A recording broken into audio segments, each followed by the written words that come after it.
कुचिसाके ओना, ये नाम सुनते ही ना जाने क्यों जापान के लोगों की एक तरह से रूह कांप जाती है। और हो भी कैसे ना, 1900 के दशक में जो हुआ था उसे देखकर सुनकर तो हर किसी की रूह कांप जाएगी। ये एक जापानीज़ उर्बन लेजेंड स्टोरी है। तो आज मैं आपको कुचिसाके ओना के बारे में कुछ ऐसी बातें बताऊंगा जो कि शायद ही आप जानते हो।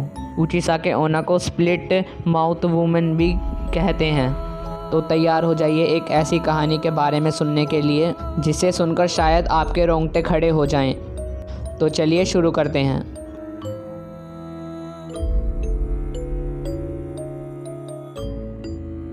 तो ये कहानी है जापान की 1970 की, जहां जापान के लोगों ने दावा किया कि जब वो रोड पर अकेले चलते हैं तब उन्हें एक सर्जिकल मास्क पहने एक वुमेन दिखाई देती है जो उनसे पूछती है कि क्या मैं सुंदर हूँ। अगर जवाब ना होता है तो वो कैंची की मदद से उस इंसान को तभी मार देती है, और अगर जवाब हाँ होता है तब वो अपना मास्क उतार देती है और फिर उस इंसान से पूछती है कि क्या अब मैं सुंदर दिखती हूँ।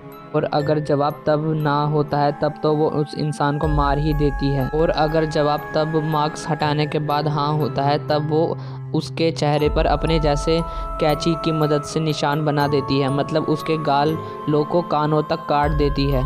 ऐसा करने के बाद तब तो वो इंसान मर ही जाएगा। आप कुछ भी कर लो, अगर आपको ये मिल जाए तब तो आपका बचना इम्पॉसिबल है।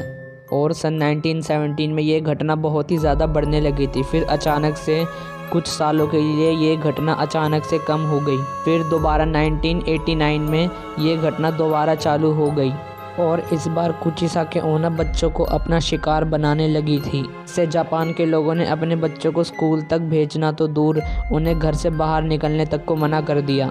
या जो पेरेंट्स स्कूल भेजते भी थे वो उन्हें या तो टीचर्स की निगरानी में भेजते थे या फिर किसी बड़े की, क्योंकि ऐसा कहा जाता था कि कुचिसाके ओना सिर्फ अकेले लोगों को ही अपना शिकार बनाती है, मतलब कि जो अकेले चल रहे हों या फिर अकेले हों। अगर आप ग्रुप में रहोगे तब वो आप पर हमला नहीं करेगी।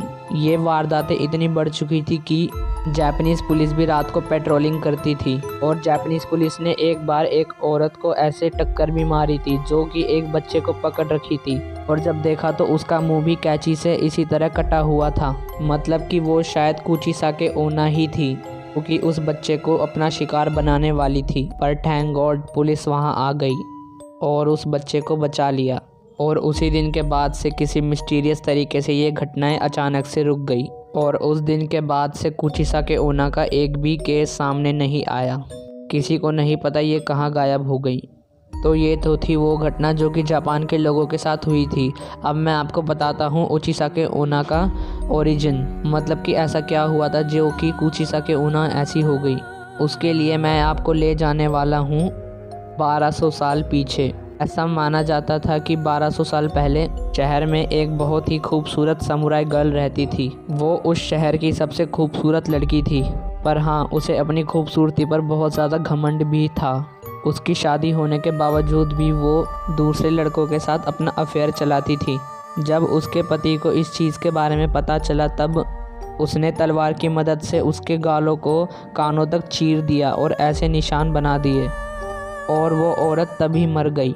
पर उसी दिन से रात को वो उसी समुराई वाले शहर में घर घर जाकर लोगों से पूछती थी कि क्या मैं सुंदर हूँ। फिर क्या होता था वो तो मैंने आपको बता ही दिया है। और तो और इसने कैंची की मदद से उस इंसान को भी मार दिया जिसने इसके गालों को चीरा था। तो ये थी कुचिसाके ओना की बैक स्टोरी। और हाँ, ऐसा माना जाता है कि अगर हम इसके बारे में ज़्यादा बात करेंगे तो कुचिसाके ओना वापस आ सकती है। जापानीज़ लोगों का मानना है कि जब हम इसके बारे में बात करना बंद कर देते हैं तो ये कई सालों के लिए सोने चली जाती है, पर जब इसके बारे में चर्चा दोबारा होने लगती है तो ये वापस आती है और लोगों को हॉन्ट करती है। और जिस शहर में इसे सबसे ज़्यादा याद किया जाता है उसी शहर में जाकर ये आतंक मचाती है, मतलब कि लोगों को मारती है। तो कैसी लगी आपको आज की ये वीडियो, मुझे नीचे कमेंट करके ज़रूर बताना। अगर आपको कुचिसाके ओना की ये बैक स्टोरी अच्छी लगी तो इस वीडियो को लाइक ज़रूर करना, और चैनल को सब्सक्राइब किए बिना मत जाना, क्योंकि मैं ऐसे ही अमेजिंग हॉरर स्टोरीज़ लाता रहता हूँ। Thanks for watching.